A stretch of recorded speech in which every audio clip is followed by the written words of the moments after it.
everyone, my name is Rachel. Welcome back to my channel. Today I am here to do a collaboration video with the lovely Crystal from Crystal's Bookish Life. I will link her channel down in the description below. If you don't already follow Crystal, what are you doing? She is one of the most eloquent booktubers that I follow. I think that the way she talks about books and the way that she talks about romance novels is just beautiful and unique, and I just love her and her content so much. So when she asked me if I wanted to collab with her, I said yes in a heartbeat, and I love this idea that she had for our collab. So we are here to talk about historical romances that are underrated, worth the hype, and overrated. So I have a couple of books for each of those categories.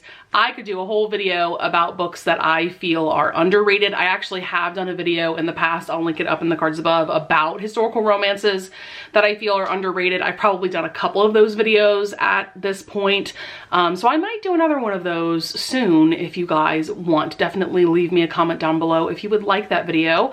But I also have a couple books, like I said, to talk about for books that I feel are worth the hype, as well as historical romances that I feel are overrated. So why don't we just start this video off with the controversial opinions. I have 3 books that I want to talk about today that I feel are very overrated, and when I read these 3 books, I was definitely disappointed because I expected so much more than these books served me personally. First book I'm going to bring up is When He Was Wicked by Julia Quinn. This is book, I believe, 6 in the Bridgerton series. I do think in some ways the Bridgerton series is a bit overrated in general. There's definitely some duds within the series.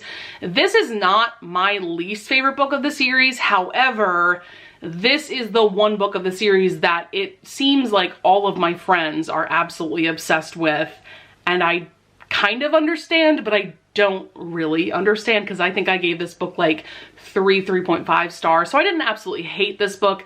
I didn't hate any of the 3 books that I'm going to talk about for this category, but they just did not measure up to the hype in my opinion.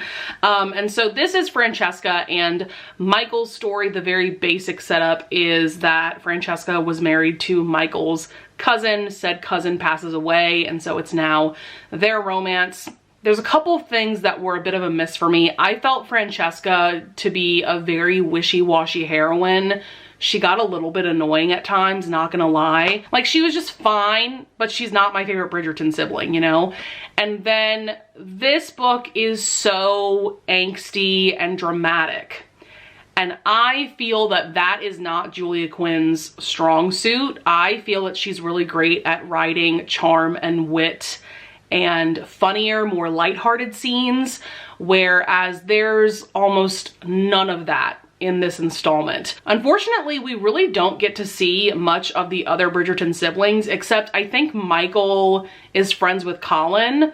And I do vaguely remember there being a scene with maybe Violet, who's their mother, and maybe a couple of the other sisters, but all in all, we really don't get to see the Bridgertons very much, and their characters add so much to each book, and so having them not really be a part of this installment, I feel, was to this book's hindrance, unfortunately. By the way, there is a really beautiful step back for this book. I spent way too much money getting first editions of all of these books, by the way.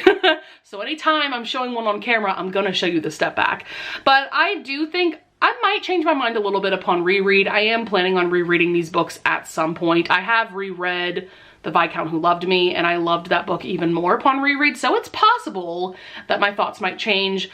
But upon the first time reading this book, I really was not impressed. So then, the other 2 books we're talking about for this category, I think some of you may be outraged. I'm bringing up 2 Lisa Kleypas books. I think these are Lisa Kleypas's most famous and most popular books. So the first Lisa Kleypas book I'm going to bring up for this is Dreaming of You. I know that this is a lot of people's absolute favorite Lisa Kleypas book, and it's one of my least favorite Lisa Kleypas books. I have a few reasons for this.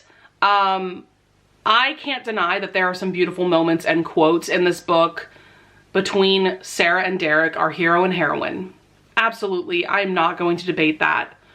I felt this book to be very slow at times. I found myself zoning out, especially in the last like 30% mark or so.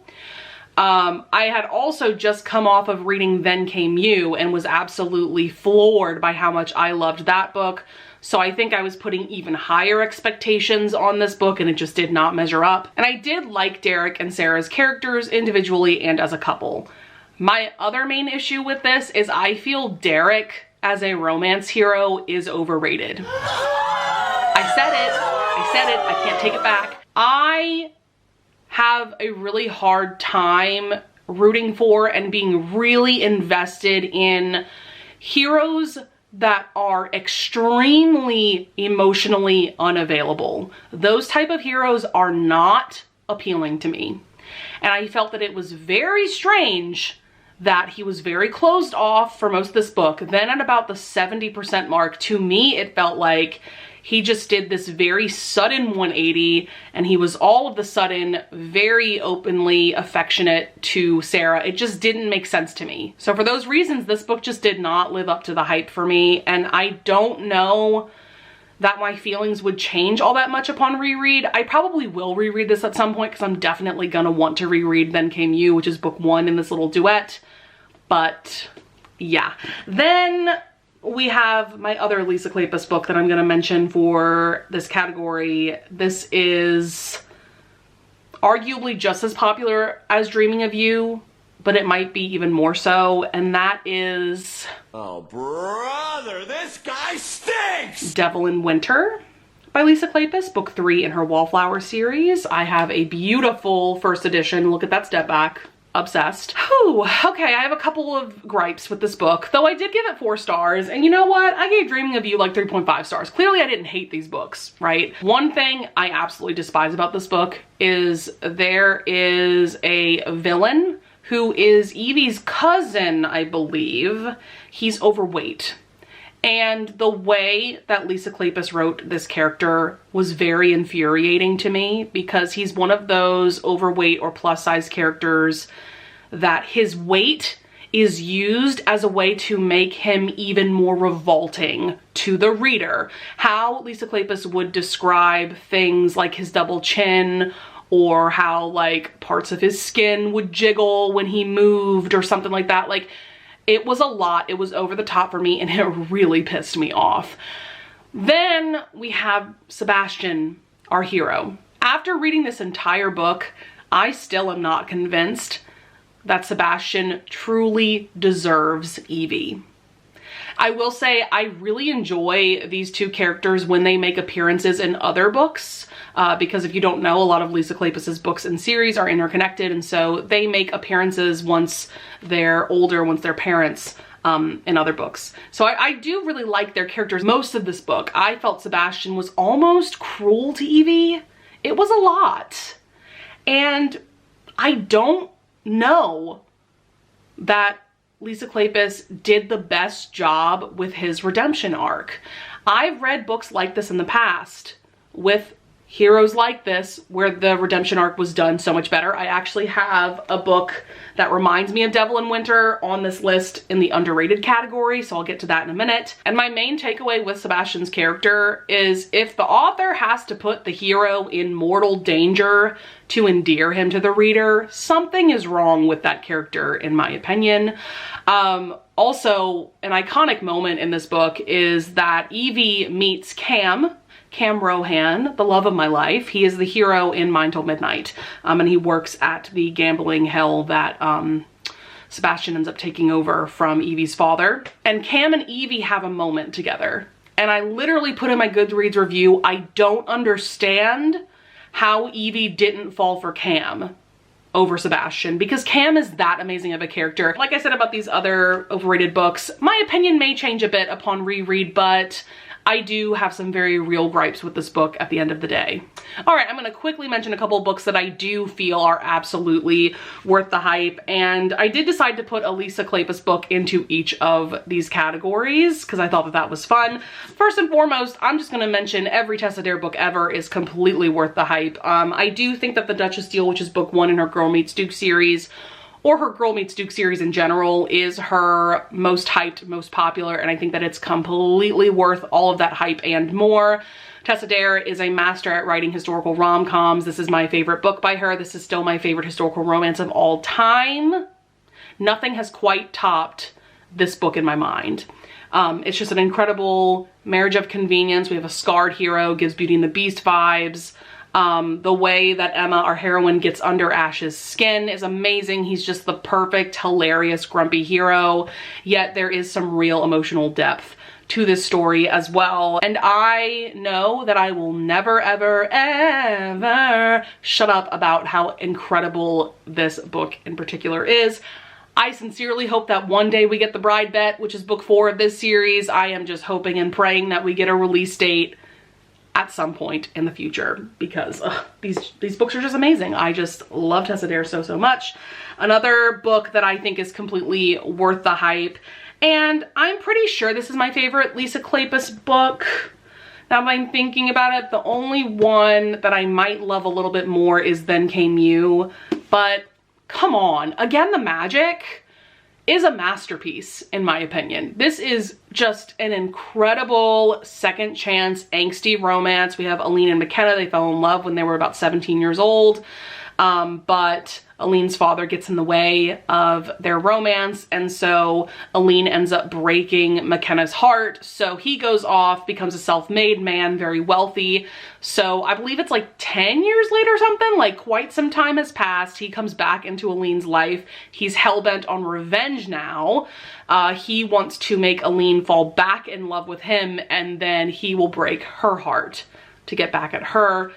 It's beautiful, it's incredible. I teared up quite a few times reading this. There's also a secondary romance that I thought was beautifully written in this as well. I want to reread this soon. Oh man, this book is beautiful. It's amazing. It's so good. It's technically the prequel to the Wallflower series, but you could absolutely just read this as a standalone. So yeah, I didn't want to get into too much of an in-depth discussion about these books, but just know they are absolutely worth all the hype that they get. And then last but not least, we have 4 historical romances that I feel are vastly underrated. So, first book that I'm gonna bring up, speaking of what I mentioned earlier in the video, we have a hero who reminds me a lot of Sebastian St. Vincent from Devil in Winter, but I feel that this hero is 10 times better than Sebastian.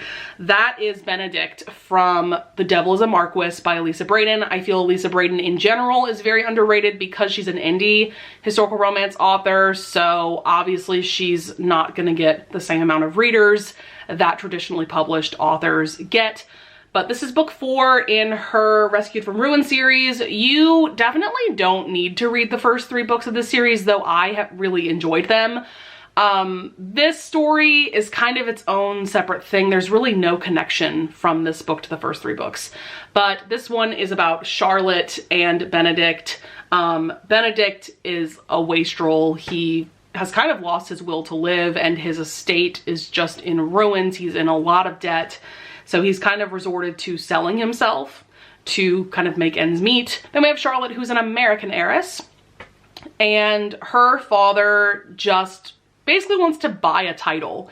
And the easiest way to do that is to have his daughter marry someone with a title. And so because Benedict is just desperate to get some money in his coffers, and he is a Marquis, he readily agrees to marry Charlotte. And so they go into this marriage of convenience, and they end up rebuilding his crumbling estate together and slowly falling for each other. And this is how you write a hero redemption arc, okay? This was perfection, absolute perfection. I love Benedict with my heart and soul. Not nearly enough people have read this book. Not nearly enough people have read Elisa Braden. Please pick up this book and thank me later. That's all I can say.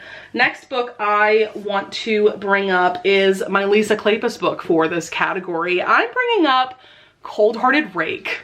So this is book 1 in her Ravenel series. This one has a pretty little step back. Look at that. This is Devin and Kathleen's romance. And at first I was not going to read this book.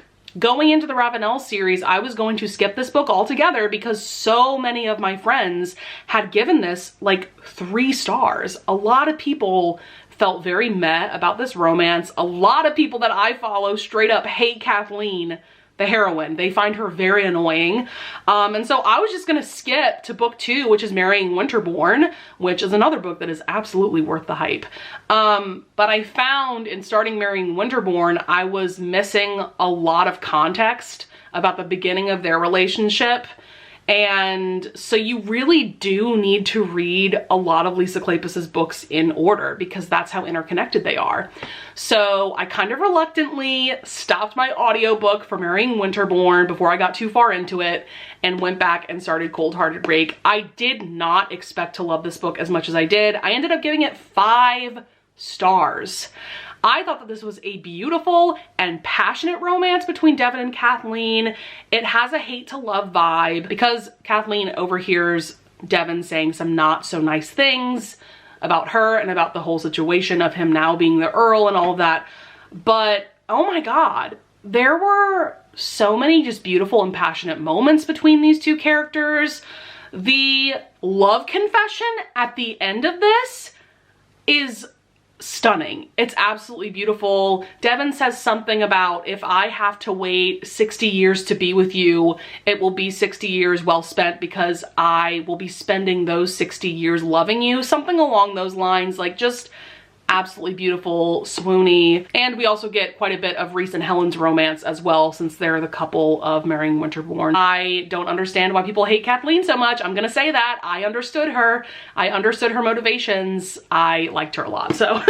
I don't know what that says about me that I like a heroine that other people hate. And 2 more underrated romances I want to recommend are How the Wallflower Was Won by Eva Lee. I think that Eva Lee, especially her most recent books, are very underrated. This is her most recent series, The Last Chance Scoundrels. I'm so excited for the 3rd and final book of this series to come out in April. We're finally getting Dom and Willa's story, but this one is Tabitha and Finn's romance. This one is A Marriage of Convenience, where we have Tabitha, who is a scholar. She's very bookish, and we have Finn, who he basically has dyslexia. He has a learning disability, but back in those times, they didn't understand what that was. People just thought you were stupid, and so he grew up with a father who just called him stupid all the time. And so because of that, he feels completely unworthy of Tabitha. And so we have that vibe going on. And the thing with Eva Lee, whoo boy, does she serve the dirty talk. Finn is like a perfect romance hero because he's sweet, he's a tender and passionate lover, he's endlessly supportive of Tabitha, he's just everything you could want in a love interest. And I just loved this sort of like opposites attract, marriage of convenience. I think there was a point towards the end where it turned a little bit into like Marriage in Trouble, which I love that trope, so I thought that that was really well done. I also really loved book 1 of this series, which is A Good Girl's Guide to Rakes. That one is also a really fun and steamy romance. And then last but certainly not least, I have to bring up Baron by Joanna Shoop. So this is book 2 in her Knickerbocker Club series, and I'll be real with you guys, I didn't expect much out of this series in particular because I think this is one of the first series that Joanna Shoop had ever written, so I wasn't expecting a lot in terms of like her writing talent, anything like that.